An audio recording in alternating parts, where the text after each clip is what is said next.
Pagkabit naman itong holder ng cable ng throttle, ah, ang cable ng throttle natin is meron siyang ah, return cable. Meron kayo dalawa siya.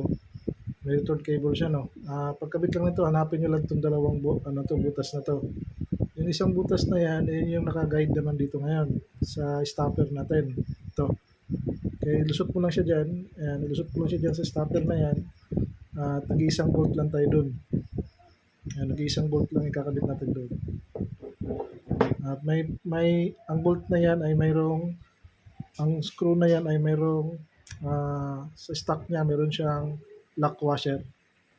Kaya grasahan natin kaunti rin. Sa ating kaunti.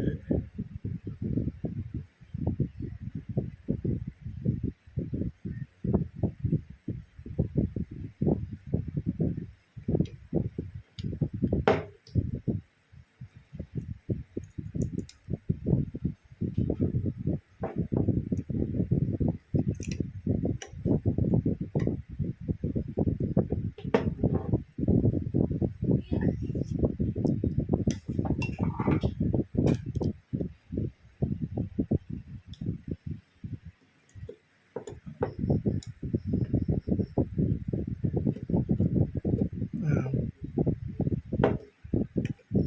Kailangan smooth lang kayo. Kapag di siya lumusot ng smooth, na nasa kalahati pa lang siya, naka-disalign kayo nun. Kaya huwag nyo yung tuloy-tuloy. At magkakaroon tayo ng lost thread. Kung nag-lost thread tayo dito, palit na tayo ng throttle body. Wala tayong pagkakabitan ng throttle cable. Kaya yun, may lock washer naman siya.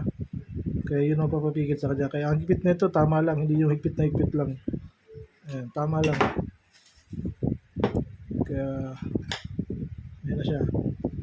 Ito na yung stopper ng throttle cable natin, tsaka yung return cable. Ito na yan. Ito. Pagkabit ng bracket ng cable.